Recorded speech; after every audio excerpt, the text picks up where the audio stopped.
નમસ્કાર મિત્રો, આજે આપણે આવી પહોંચ્યા છે સોનગઢ પોલીસ સ્ટેશન અને સોનગઢ તાલુકાનું દક્ષિણી પંથકનું એક ગામ મલંગદેવ, અને જ્યાં ઘણા જ સમયથી ચર્ચાઈ રહ્યું છે કે ક્યાંક ને ક્યાંક દૂધ ડેરીમાં કોઈ ગફલત થઈ છે, ક્યાંક ને ક્યાંક દૂધ ડેરીમાં કોઈ ગોબાચારી થઈ છે, એવા આક્ષેપ સભાસદોના થઈ રહ્યા છે। તેવા સમયમાં આજના દિવસે તપાસ માટે સભાસદોની સાથે પ્રમુખ મંત્રીને અહીંયા બોલાવવામાં આવ્યા હતા અને આજે શું બનાવ બન્યો છે એ આપણે સભાસદો જોડે અને જે ફરિયાદી છે એમની જોડે જાણવાની આપણે સીધી કોશિશ કરીશું। આપણી જોડે એક યુવાન જોડાય છે। જી, આપનું નામ? મારું નામ ગામિત અજીતભાઈ રમલિયાભાઈ છે। હું મલંગદેવથી આવ્યો પોલીસ સ્ટેશને। અહીં અમે જે ફરિયાદ નોંધાવી હતી તેના સંદર્ભમાં અમને બોલાવ્યા હતા। અમને કીધું કે 31,37,200 અને 22 રૂપિયાનો ઊંચા પદનો કેસ દાખલ કરવાનો હતો અમારે। અહીં આવ્યા ત્યારે અમને જાણવા મળ્યું કે ચોખ્ખો નિર્ણય અહીં અમને આપવામાં નહીં આવ્યો અને અમને જે કીધું કે મંડળી પર આવજો ને એમ તેમ ગોલ ગોલ ફરવીને અમને અહીં છૂટા કરવામાં આવ્યા। હજી આપની શું અપેક્ષા હતી? આજના દિવસે શું નિર્ણય આવવો જોઈતો હતો? અમારી અપેક્ષા એ હતી કે ઊંચા પદનો કેસ અહીં દાખલ થવો જોઈતો હતો। તો ક્યાંક ને ક્યાંક તપાસ અધૂરી રહી છે અને સાથે સાથે શું આક્ષેપો થયા છે એ પણ આપણે જાણવાની કોશિશ કરીશું।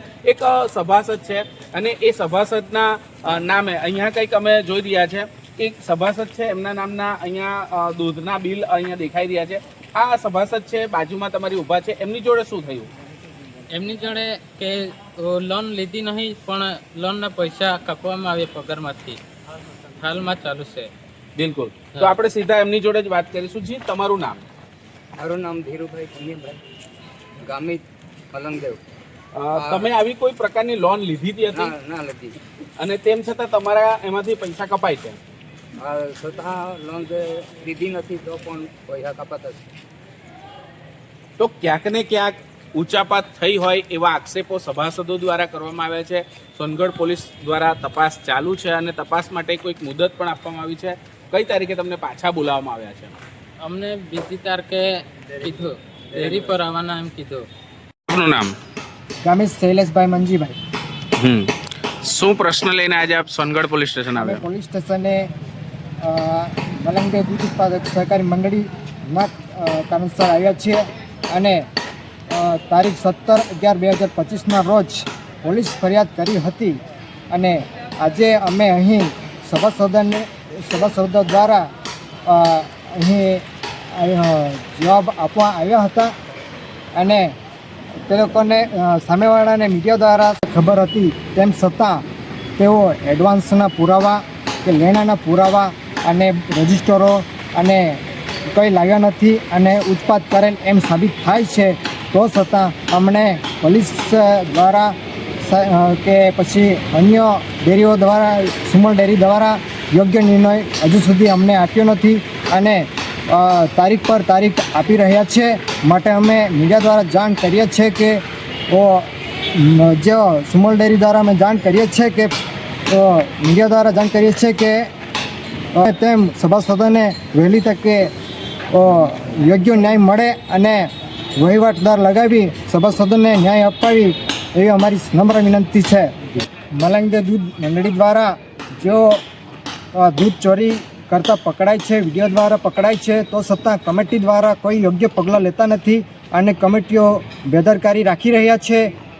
અને એવી રીતે અમે માંગ કરીએ છીએ કે જે કર્મચારીઓ ખોટા સાબિત થાય છે એ લોકોને જેમ બને તેમ વહેલી તકે છૂટા કરે એ અમારી માંગ છે। નામ?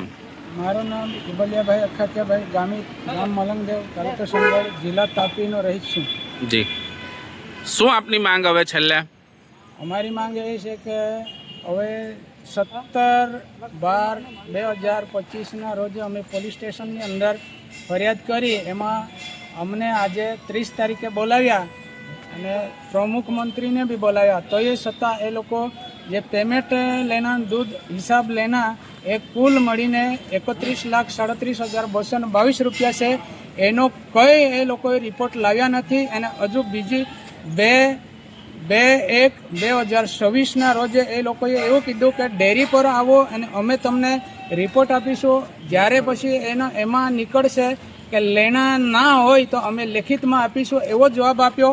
ખરેખર અમારે કહેવું છે કે સભાસદોએ એડવાન્સ પણ લીધી નથી અને પેમેન્ટ લઈને પણ બાકી નથી, છતાં પણ એ લોકોએ હજુ મુદ્દત માગતા છે. હવે 3 માસ જેવા થઈ ગયા છતાં અમને હજુ ન્યાય નથી મળ્યો. અમારી એ માંગ છે કે હવે પછી એ લોકો પર કાયદેસરની કાર્યવાહી થવી જોઈએ એવી અમારી માંગ છે. આટલા સમયમાં મીડિયામાં સમાચાર પ્રસિદ્ધ થયા પછી કોઈ સુમુલના જવાબદાર અધિકારી તમારી બાહેદારી આપવા માટે આવ્યા ખરા? અમે 17/12 મીડિયામાં અમે બહાર પાડ્યો, છતાં પણ સુમુલમાંથી એક અધિકારી પણ હજુ અમને યોગ્ય જવાબ આપવા માટે ડેરી પર આવ્યા નથી. તો શું એમની જવાબદારી નથી બનતી સભાસદો માટેની? હવે એ લોકોને એવો મનમાનીમાં અધિકારીઓ વિચારતા હશે કે એ સભાસદો શું કરી લેશે, પણ સભાસદોની ખરેખર એવી માંગ છે કે ગરીબ, હવે અમે પશુપાલકો છે, અમે દૂધમાંથી અમારું પશુપાલન કરીને જીવન ગુજારીએ છીએ, છતાં પણ એ અધિકારીઓ બી ધ્યાન નથી આપતા. અમારી એ માંગ છે કે વહેલી તકે એની માંગ એ લોકો વહેલી તકે અમારો જવાબનો નિર્ણય કરી શકે એવી અમારી માંગ છે. જો તમારી માંગ ન સંતોષાય તો આગામી પગલાં શું રહેશે તમારા? અમારી માંગની સંતોષ ન કરશે તો અમે આગળ મલંગદેવ ડેરી પર ધરના પ્રદર્શન પણ કરીશું અને ઉચ્ચ અધિકારીઓને પણ અમે રજૂઆત કરીશું. મારું નામ વિનેશભાઈ શિવાભાઈ ગામિત, હું મલંગદેવમાં રહું છું. અમારો મુદ્દો હતો કે અમારે જે મલંગદેવ ડેરીમાં જે દૂધ ચોરી કરતા કર્મચારીઓ પકડાય છે, છતાં પણ એનું કંઈ નિરાકરણ આવતું નથી. એ અમે કમિટી બળીને અમે રજૂઆત કરેલી, પણ છતાં બી કમિટી બળી એ લોકોનો કોઈ નિર્ણય લેતા નથી. અને બીજું કે કોઈ બી સભાસદ જ્યાં દૂધ જો નહીં ચડે તો એના માટે કંઈ ફરીને જાય તો એને દાગ ધમકી કરવામાં આવે.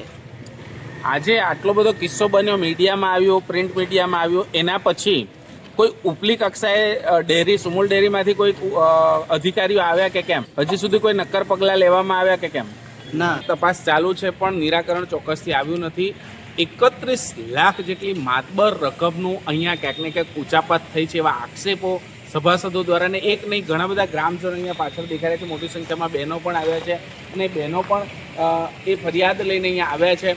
તો ચોક્કસ નિરાકરણ આજે અહીંયા આવ્યું નથી, પણ ક્યાંક ને ક્યાંક તપાસ જેમ જેમ આગળ વધતી જશે ચિત્ર સ્પષ્ટ થતું જશે. બ્યુરો ચીફ નરેશ માળી, જીજે દેશી ન્યૂઝ, તાપી.